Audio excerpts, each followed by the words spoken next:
So in today's video, we're going to be taking a look at a pretty by-the-numbers idle game called Endless Grades. However, there are a few aspects of this game that do stand out to me, starting off, of course, with some of the heroes that you can collect. Now, as you guys can see here, in my opinion, some pretty solid artwork here. Lots of live 2D. Not every single character is live 2D. I'm not really sure what the rhyme or reason is for which characters get it and don't get it, because look at Dracula here, right? He's an SSR, the highest rarity, but he doesn't have live 2D. But there are some, some SSRs, obviously, and some SRs that do. So not really sure what the criteria is for which characters get live 2D and which ones don't. You can see here Aldrin doesn't have it, but overall a really good collection of characters. I am pretty sure you'll be able to find a waifu or a husbando that you want to be collecting. Now, I just talked about in my recent recap video how excited I am for gacha games to finally be incorporating basically account levels instead of individual character levels, right? So instead of having to level up every single one of these characters, you guys know how hero collectors go. You collect more and more characters the longer the game goes on. So instead of having to level up each one of these individual characters, you basically level up your Valkyrie here. So you can see my Valkyrie is level 96. That means every single character that I have on my account is basically level 96. Also, you don't have to individually equip all of these characters either. The only equipment that you have to worry about, once again, is your Valkyrie, right? So very easy to level up in this game, very streamlined experience. You level up your Valkyrie's overall level, you level up her equipment, her skills, and then you're done. You don't have to go through min-maxing every single one of these characters. Only thing that you have to focus on is the Valkyrie. Now, when it comes to the actual minute-to-minute gameplay, this is where the game pretty much turns into your typical by-the-numbers idle game, right? So you can see my Valkyrie here going at it. Let's get all this other stuff out of the way, make that UI look a little cleaner. You can see my Valkyrie going at it, defeating enemies. Eventually, you'll hit a point where you can summon a boss. If you can defeat that boss, that'll allow you to break through to the next level, rinse and repeat on.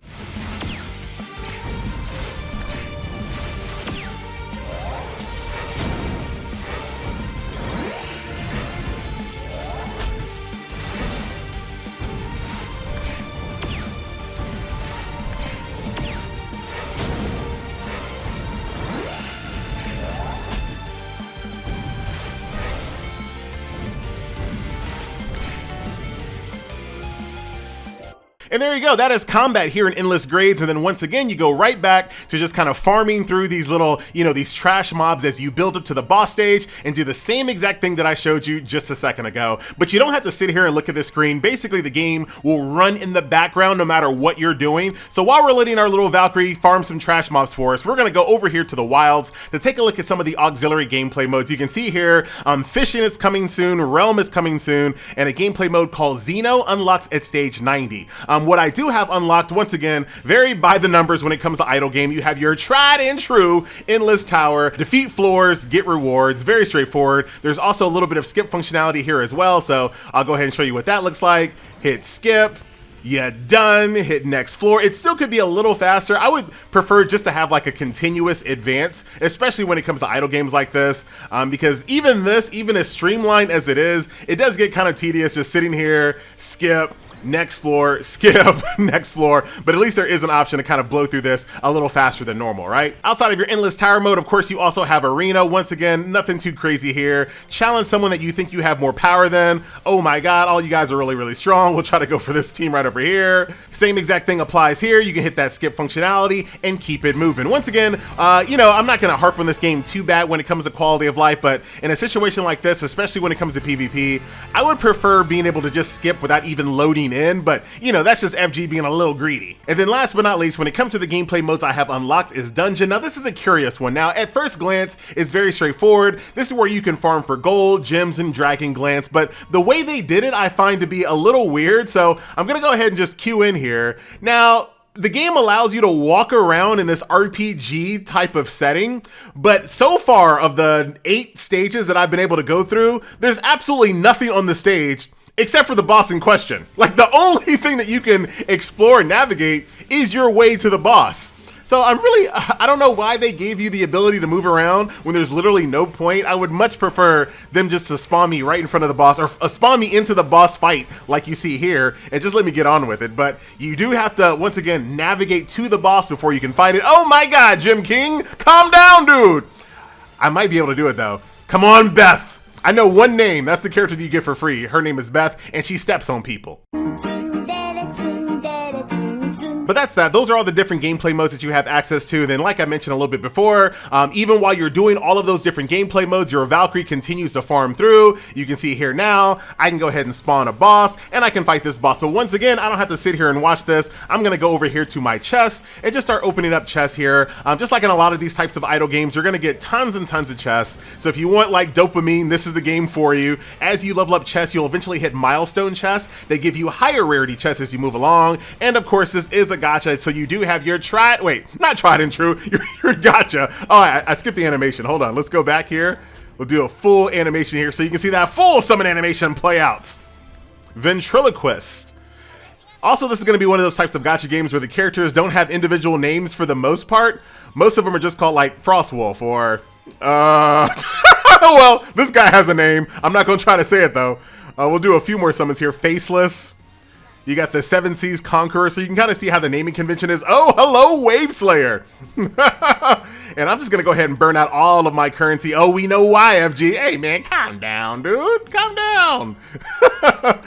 And let's see, the Cunning Twin Blade. So you can see how the naming conventions are. I guess some of them have normal names, but some of them are just addressed by, I guess, their class. Oh, wow.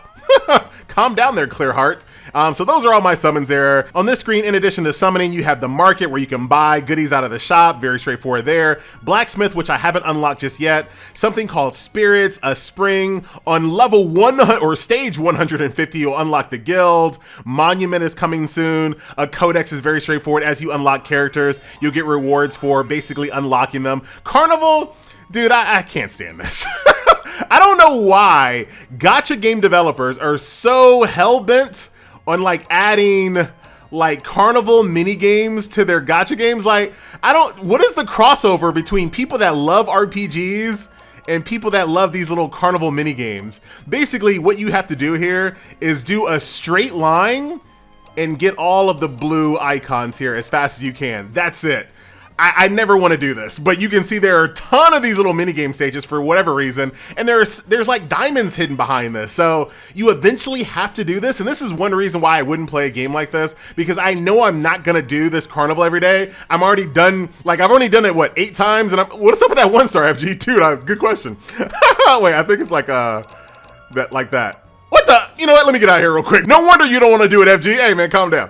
But I don't want to do this, and the fact that I don't do this is going to kind of restrict me from getting lots of gems. That's a deal breaker for me, you know what I'm saying? So if you are a fan of minigames, I guess, or if you're a type of person that doesn't really, they don't detract from your experience, then have at it. But for me, dude, that's an absolute detractor for me. I did get a little bit more EXP, so once again, I'll level up my Valkyrie here. Very straightforward. Power up my equipment with just one touch button. As far as like when you summon for dupes here, you can see as you get dupes, you can ascend the character. That's going to unlock more and more stats and of course skills as well. Very straightforward, and that's basically the game. Very streamlined, very, straightforward, by the numbers idle game with amazing pixel art in my opinion. I really love the pixel art. Darn near looks like it was like, made by the developers behind Romancing Saga or Final Fantasy or Square Enix FG? Yeah, them. So very, very cool. Outside of that, you do have a little auto challenge button here as well. So instead of having to click the boss button to activate the boss, you can just turn this bad boy in auto challenge, go get yourself a sandwich, go to the gym, go to school, come back, and then enjoy all of your upgrades, right? Oh, my bad. One last thing I forgot to talk about is this accelerate button here. So when you don't have one of these potions running, you can see I have a potion here that is basically giving me ×3 battle speed. So when you don't have one of these temporary potions running, basically the accelerate button is not on fire at that point. So you have to hold it down in order to get that battle speed increase. You don't have to, but it makes it go a little bit slower. This is how the game basically makes money, because you can watch ads to get some of these potions. You can buy more of them, that type of thing, right? Ooh, a Gorgon. But so far, it hasn't really been an issue, but who knows? The longer you play the game, the more scarce these might be. But at the end of the day, this is an idle game. You're eventually just going to go to bed. You're going to hit a point where you're kind of maxed out as far as levels are concerned. So it's not that big of a deal. All right, so now I think we have most things covered. So that,